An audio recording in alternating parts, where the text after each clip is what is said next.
86 ዓመት ያህል ነው ያጓጉት ህዝቡን። በዘመነ መሳፍንት የሰለጠኑ ባህታውያን ሚስዮናውያን ወንጌል ንስበክ እያሉ የጎጃም ንጉስ፣ የሸዋ ንጉስ፣ የእጁ ንጉስ፣ የጎንደር ንጉስ፣ የበጌምን ንጉስ፣ የትግሬ ንጉስ የምና የተለያየ መሳፍንቱን ንጉሰ ነገስት አለ እንደሚታወቀው መሳፍንቱ አሉ። መሳፍንቱን ሁሉም ሄዱና አንዱን መስፍን ሂደው ጌቶች ይነግሳሉ ህዝቤን ይጠብቁ ተብለዋል። እግዚአብሔር እረኛ አድርጌዎታለሁ ብለዋታል። ከዛሬ ጀምሮ ቀብቻለሁ ትነግሳለህ ብለዋልና ፍትርት አስተዳደር ተብለሃል ይሉታል። ማን አለ አባቴ ከበረሃነ የመጣሁኝ እግዚአብሔር ልኮይ ነው ይላል።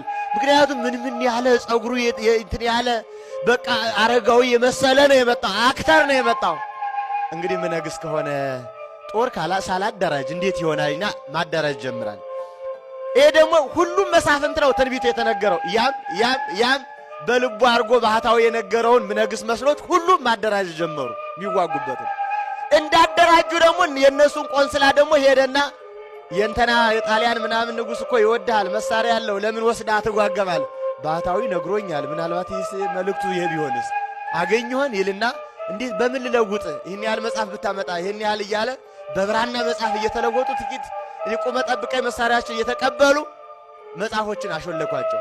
ከዚያ በኋላ መሳፍንቱ ውጊያ ጀመሩ። ምነግስ መስሏቸው ሲዋጉ ሰባኪዎች ደግሞ ወጡና ህዝቡን ደግሞ ዓለም ሊያልፍ ነው ምጽአት ደርሷል ወማቴዎስ ወንጌል ምዕራፍ 44 መንግስት በመንግስት ላይ ይነሳል ይላል። ይኸው ተነሳሳላችሁ አለቀ እያሉ ስብከት ጀመሩ። ዓለም ያልፍ መስሎት ህዝቡ ፈዘዘና መጠበቅ ምናምን አቆመ። እንዲህ አርገው በሉት። እንዲህ አርገው ነው የመጡት። ልክ የዓለም ብርሃን ባለፈው ሲሉን የነበሩት እኮ ይሄ ሚሽን እኮ ነው። የዛሬ ምናምን ዓመት እኮ የተደረገውን ሳነቃቀርተን እኮ ነው አሁን የከለሱት። አዲስ አይደለም እኮ። ከዚያ በኋላ ታስታውሳላችሁ የማህበረ ሥላሴ አባቶቻችን ባለውለታዎች የዚች ሀገር ካሳን ይዘው ያንን ገና ህፃኑን አስተምረው መቁጠሪያ መቁጠር ዳዊት መድገም የሀገር ፍቅር አስተምረው ሀገር እንዲሁና ተበትና ካሳ ብለው ያ ብላቴና ተነስቶ ኢትዮጵያ ወደ አንድ አድርጎ ሲያሰማራት ምን አረጉ መሰላችሁ? እንግዲህማ አንድ ልትሆን ነው ምን ይሻላል አሉና ወንጌል ሰባኪ ሰደዱ። ከየት መጣችሁ ነው? ከዚህ በየት አድርጋችሁ? በዚህ በአረብ ምለምን ወንጌል ልንሰብክ አልወረደም አልተወለደም የሚል አገር ጥላችሁ እንዴት ወንጌል ትሰብካላችሁ? ውሸታም ብሎ አሰራቸው። ነቃብን አሉና ነገሩን ቀየሩ። በየት በኩል ሄዱ? በደቡብ ሄዱና ደቡብ ማስተማር ጀመሩ። እነ ከፋ እነ ጅማ ዙሪያ እነ ምናምን የዛሬ ወለጋ የመከራ ማት የሚወርድበት የዚያ ትምህርት ውጤት ነው። ነገራችን ላይ አስተምረው ቤርሳን ወራሪ እንደሆነች ንጉሱ እንደሚያረግባት ተጠቃሚ እንዴ ያስተማሩ ሄዱ። ካሳ ጉዳዩን ቴዎድሮስ ስለተረዱ በጎንደር በጎጃም በወሎ በተለያዩ ሊቃውንት ውጡና ደቡብ አስተምሩ አላችሁ። ምን ወንጌል እኛ ወንበር ነው የተማርነው እንጂ እኛ የፈለፈለነ ልናስተምር አልተማርንም አሉ። ይሄኛዎችን ደግሞ ማለት ነው እኛ ወንጌል ነው እንዴ ወንበር ነው እኛ አንድም እያል ተማሪ አምጡ አሏቸው። ንጉሱን ተማሪ ይምጣና እንተርጉም ወንበር ነው የተማርነው። በዚህ ምክንያት ንጉሱ ያልሆነ አዋጅ አወጁ። ምን አይነት አዋጅ? ለአንድ ቤተክርስቲያን 5 ቄስ 1 መርጌታ ይበቃል፣ ከዚህ ውጭ እንዳለ ያሉ። ሲቸገሩ ይሄዳሉ ብለው ነው ንጉሱ። ይችን መግቢያ ያገኙና ሚስዮናን ተመልሰው መጡ። ንጉሱ ሃይማኖት የለው አይወድየው ቄስ አይወድ መርጌታ አይወድ ውጡ አላችሁ እኮ አሏቸው።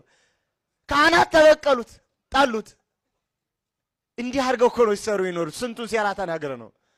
ከዚያ በኋላ የመጣ ነው መንገድ 17 ዓመት ተራማጅ ለመባል በቃ በጣም ለውጠኛ ለመባል ማቴዎስ ማርቆስ ከማለክ ይልቅ እነ ማርክስ እነ ሌኒን እነ የግልስ እነ ማዋ እያለ የሚጠቅስ ቄስ ተፈጠረ። የሚጠቅስ ማለት ነው እንዳለ ስታሊን ሚል ማለት ነው። በነ ስታሊን ፍልስፍና የማቴዎስ ወንጌል ተቀየረ። አስተዛዛቢ እኮ ነው። 17 ዓመት 3000 ዓመት ይዞ የመጣውን እንዴት አድርጎ ጣለው? ለምን መሰላችሁ? ሀገራችን የመጣችው ያመነችው በመንግስታዊ ነው። እና አብርሃም አጽብሃ አመኑ፣ ሰው አመነ። እነ ባዚር አመኑ፣ ሰው አመነ። እነ ንግሥተ ሳባ አመኑ፣ ሰው አመነ። ቀደም ብሎ እነ ካም አምነው መጡ፣ ሰው አመነ። ከቤተ መንግስት ጀምሮ አማኝ ሆኖ ስለመጣ ስልጣን ይዞ ይመጣ ሁሉ አማኝ መሰለው። የኛው አያውቅም፣ አይጠራጠርም፣ መጠራጠር አይችልም። መሪን አይጠራጠርም። የኛ ሰው ሲዋሻው አይጠራጠርም። እንዴት አድርጎ ይጠራጠር? የመጣበት መንገድ እሱ ስለነበረ ነው የሸወደው። መፍትሄው ምንድነው? እኛ ኦርቶዶክሶች 5 ጉዳይ ያስፈልገናል፣ ቢያንስ 5። አንደኛ ሃይማኖት ያስፈልገናል አለን፣ ምንም ጥርጥር የሌለው ሃይማኖት አለን። ሁለተኛ ቤተ ክርስቲያን ያስፈልገናል። ለምን? ማምለኪያ ቤተ ክርስቲያን አለን፣ ግን የሌለንም አለ። ቤተክርስቲያን የት ነው ምን ሰራት እንዳልን ሀገር ያስፈልገናል። ሶስተኛ ሀገር ብቻውን አይሰራምና ህዝብ ያስፈልገናል። አራተኛ ህዝብ ብቻውን ምን ያደርጋል? ታሪክ ዕውቀት ያስፈልገናል። አምስተኛ እንዲያው በጣም በትንሽ ባጭር ሐሳብ ሊሆን አይችልም። ጉዳዮቹ ረጅም ጊዜ ማቀድ ይጠይቀናል። ታውቃላችሁ ከ1965 ጀምሮ ቀደም ያለ ነው 400 ምናምን ዓመት አውርቻቸዋለሁ። ያ ባጭሩ ማለት ነው። ከ1965 ጀምሮ እስካሁን ድረስ ኦርቶዶክስ በቅጥቀጣ ውስጥ ነው ያለችው። በዋናነት ማለት በቅጥቀጣ ሳይሰለቹ እኮ ነው የሚቀጠቀጥ ሳይሰለቹ። ጧትም ማታም ስብሰባም እድገት እናድግ ነበር ማነቆ አለብን ማን አለ ኦርቶዶክስ እንዲናረግ ነበር ማን አለብን ኦርቶዶክስ ጧትም ማታም ሳያቋርጥ በታሪክ በሚዲያ በሪዮት በምኑ ስትቀጠቀጥ መጣች። አማራጩ ኦርቶዶክሳዊ ትርክቱን የማንሳት ኃላፊነት አለብን። ባልሆነ ምክንያት የተተረከ ትርክትን ቤተክርስቲያን ላይ የተደረገውን ጣላሸት ማንሳት ግድ ይለናል።